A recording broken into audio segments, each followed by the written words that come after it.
Virota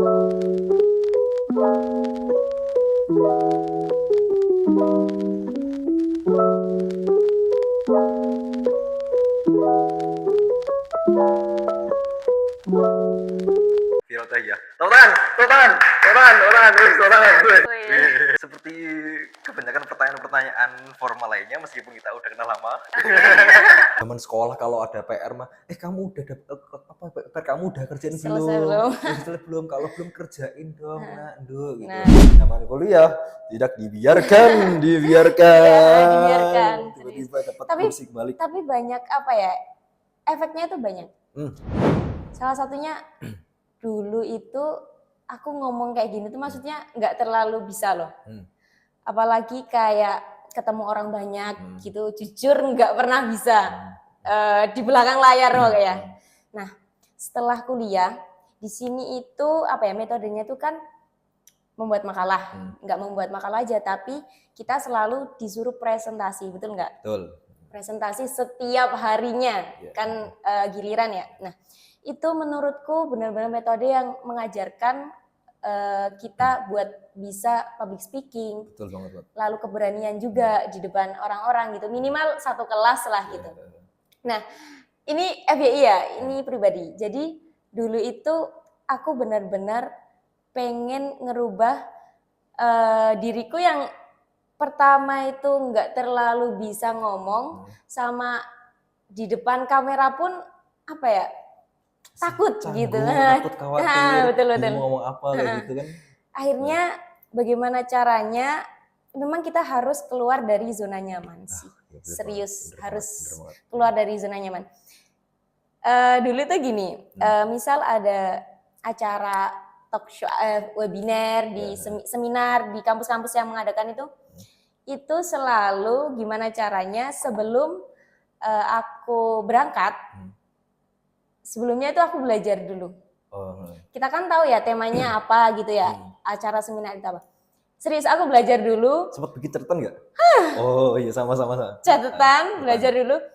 Ini pertanyaan apa ya, nanti kan ada sesi tanya jawab. Nah, disitulah aku belajar keberanian gitu. Jadi setiap ada acara besar, seminar gitu ya, kuliah umum gitu, aku selalu sudah mengantongi pertanyaan-pertanyaan yang akan nantinya aku tanyakan di acara tersebut gitu. Itu latihan sih menurutku. Dan apa ya, kayak itu belajar kamu juga banyak memahami hal-hal, lalu juga kamu berani.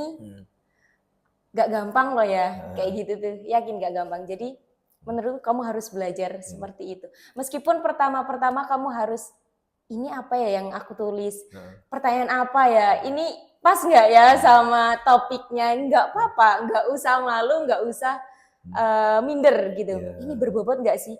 Dulu awal-awalan aku benar-benar ngerasain itu pertanyaannya nggak berbobot sama sekali, tapi aku berani gitu. Tapi aku berani. Jadi itu kunci gimana kamu itu harus keluar dari zona nyaman itu. Paksain aja gitu. Awal-awalnya kamu akan banyak catatan, kamu harus belajar lebih keras. Tapi selanjutnya lama-kelamaan kamu nggak usah nyatet pertanyaan pun, kamu akan langsung ada pertanyaan gitu. Jadi itu proses sih menurutku, dan harus, karena kita menjadi mahasiswa seperti itu. Salah satu tips and trick buat calon maba. Keren banget. Harus sih. Terus ini apa namanya, ngerasain gak sih kalau semisal emang remaja zaman sekarang itu emang minim akan dialektika? Ya. Banyak juga di zaman sekarang itu remaja-remaja yang bisa membaca apa tulisannya, cuman belum bisa membaca inti atau makna yang dia baca. Gitu. Sedikit yang paham kayak gitu loh. Nah, kayak kembali lagi soal kenapa manajemen dakwah. Kan banyak teman-teman mungkin di luar sana, mungkin maba atau orang-orang di luar sana mengira manajemen dakwah itu intinya ya berdakwah gitu. Kan nggak soal itu kan manajemen dakwah. Enggak sama sekali. pada dasarnya kayak manajemen dakwah itu nggak melulu soal bersyiar, berdakwah, keluar-keluar di mana-mana. Tapi manajemen dakwah juga kita mengajari soal bagaimana memanage di dalam sebuah organisasi. Kayak gitu juga. Dan bonusnya public speaking. Betul banget sekali. itu. Nah, selain tadi ada tips lagi nggak buat teman-teman di rumah sana biar jadi lebih pede lagi untuk berbicara di depan umum? Itu sih banyak latihan. Banyak latihan gitu. Banyak latihan. Dulu kalau zaman saya nih apa namanya sebelum ngomong di depan. Ini boleh diminum? Boleh, monggo, tafadhol. Lupa saya.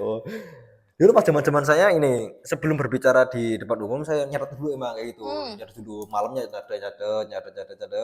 Kayaknya pertanyaan mana yang cocok ya gitu. Apakah tulisannya diksi-diksinya harus puitis gitu kayak gimana kayak bertele-tele kan ya. gitu. Kayak gitu bener. Kayak gitu. Oh, lebih pas tahun 2000 berapa ya? 2000 kita pertama emang tahun berapa? 2000 berapa? Pertama kali apa? 2004. 14. Loh, pertama kali MA kok. 2017. Kan saya kan ini mewakili lomba di UNES Semarang.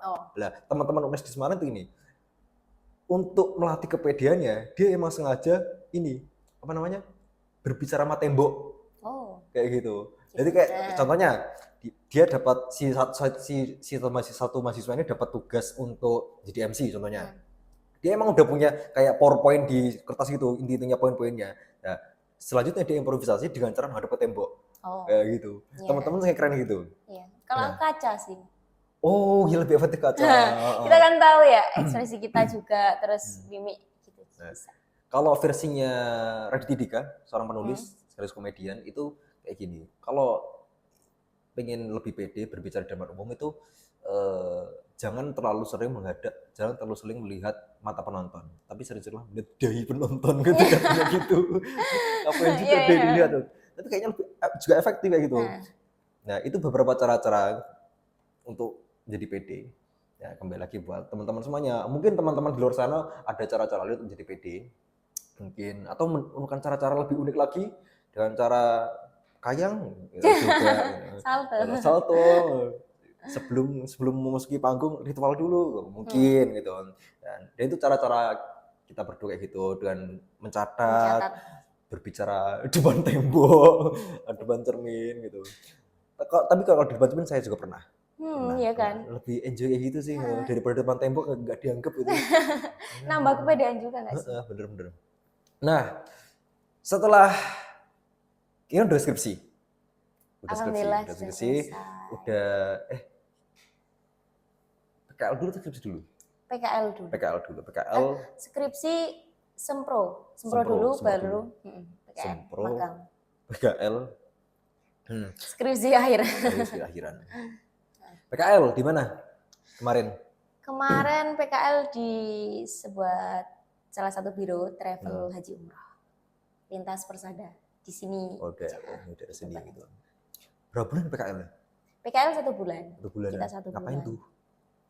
Ngapain ya? Sasaan kerja gitu aja sih. Ya Allah, kerja. Tapi sempat ini nggak jadi ART? Ya bantuin dikit lah. Gitu. Tapi banyak pengalaman ketika PKL. Soalnya PKL di tempatku ini memang bukan hanya sistem kerjanya di sebuah PT aja, tapi diajarin juga bagaimana langsung ke lapangannya. Gitu. Jadi langsung lapangannya kita diajak untuk memberangkatkan jamaah umroh. Jadi selama sekolah bertahun-tahun dan kuliah bersemester-semester, rasanya pas PKL. Iya ya, kayak kerja gitu ya. Berguna ternyata. Gitu. Betul. Tapi kan ini apa namanya di manajemen dakwah kan seharusnya kan udah ada opsi-opsi khusus untuk PKL. Apa aja tuh? Kalau kita MD itu manajemen dakwah itu fokusnya banyak cabang bercabang. Jadi ada lembaga amil zakat infak sedekah. Yang temanku kemarin itu PKL-nya magangnya di Basnas. Untuk amil zakat sedekah. Lalu ada juga yang memang haji reguler. Kalau haji reguler itu kan yang menangani Kemenak, Kementerian Agama. Jadi dia magangnya di Kemenak. Gitu. Kemenak. Terus ada juga BMT. BMT juga ternyata di MD juga ada hitung-hitungannya. Cuman nggak bisa mengerikan ya, itu namanya sih. juga manajemen gitu. Manajemen ya. Pasti ada dikit-dikit Jadi lah. ada yang di BMT juga. Tapi kenapa kok tiba-tiba PKL di travel?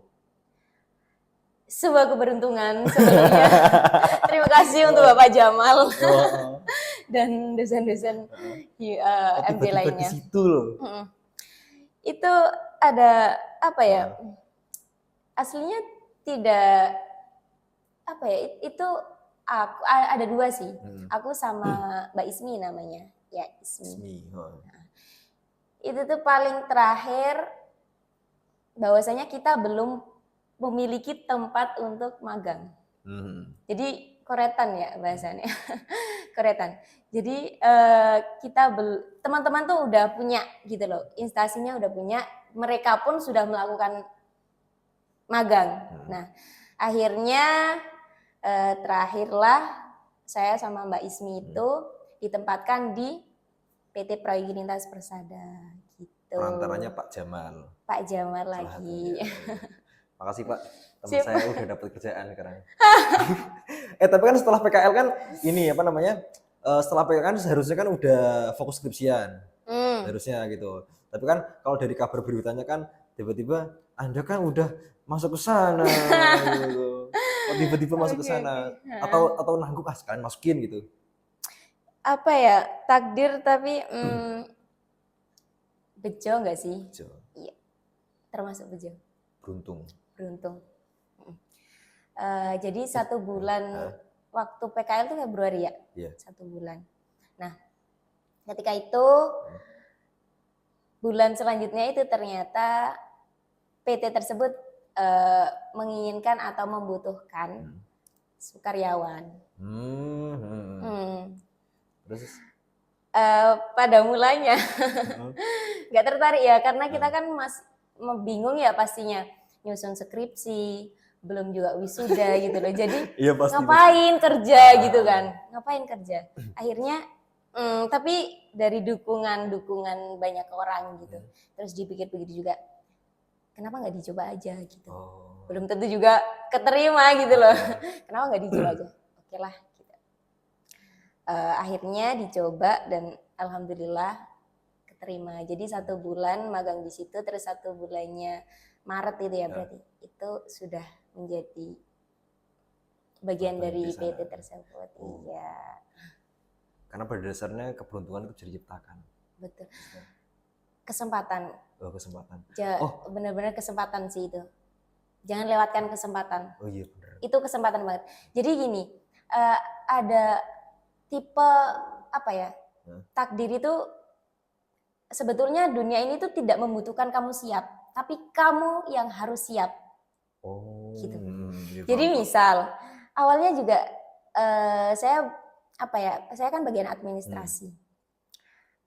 Kok uang lagi? Dari awal kan memang saya nggak pengen berurusan sama angka gitu. Tapi kenapa ini bagiannya uang, administrasi, pembayaran gitu. Tapi kalau semisal saya nggak mencoba, kayak saya tuh nggak bisa mencocokkan diri saya untuk dunia gitu. Harusnya saya sendiri yang harus bisa gitu, harus belajar, harus mencocokkan sama dunia itu saya gitu, bukan dunia yang mencocokkan sama saya gitu. Jadi dari situ gimana kalau saya kalau nggak sekarang, belajar sekarang atau ambil keputusan sekarang, kapan lagi seperti itu. Dan kesempatan pun nggak datang 1000 kali gitu loh. Jadi harusnya kita yang siap gitu. Nah, untuk teman-teman maba manajemen dakwah, mungkin ada pesan-pesan dari Ang tuh ke manajemen dakwah. Oke. Pesan-pesannya apa ya? Kayak sesuai dengan judul podcastnya PD. Kamu harus PD menjadi mahasiswa, bagian dari mahasiswa manajemen dakwah, karena kalau ditanya mau jadi apa kok masuk manajemen dakwah, mau jadi dai ya gitu, remehkan aja yang bilang kayak gitu, karena sebetulnya realnya itu kita nggak melulu soal belajar bagaimana bersyiar gitu, enggak. Di situ kalian nantinya akan Alvin belum mempelajari tentang jurusan ya, kejurusan. Belum. Jadi nanti kalian akan mendapatkan banyak mata kuliah di mana mata kuliah tersebut menerangkan tentang organisasi dan sebuah perusahaan gitu, mengatur bagaimana. Untuk syukur-syukur kalian bisa menjadi pemimpinnya gitu. Jadi jangan khawatir, kalian nggak melulu harus menjadi bisa berdakwah gitu, enggak. Jadi prospek kerjanya itu banyak. Salah satunya yaitu alhamdulillah saya sendiri telah merasakannya. Terima kasih untuk manajemen dakwah gitu. Merasakannya, saya berkecimpung sekarang di travel biro haji umroh. Terus kalian juga bisa menjadi bagian dari Kemenak, Kementerian Agama, Basnas, Lazisnu, dan banyak sekali instansi-instansi yang membutuhkan kalian, karena kalian di sini akan diajarkan banyak sekali ilmu-ilmu bagaimana bukan hanya menjadi seorang pemimpin saja gitu. Jadi kita juga diajarkan bagaimana sih langkah-langkah membuat sebuah perusahaan atau membuat salah satunya travel biro itu gitu. Pariwisata juga seru, sangat-sangat seru. Dari sekian tahun mendidik ilmu, sekolah sampai kuliah terus sampai kerja sekarang, setelah ini mau kemana? Kemana ya? Atau pengen fokus ke mengembangkan diri dulu? Sepertinya fokus dulu ya. karena ya masih pingin ya di dunia kerja itulah gitu. Seperti katanya Bapak Jamal Ghafir, manajemen dakwah bukan cuma halo-halo saja gitu kan. Siap. Ada.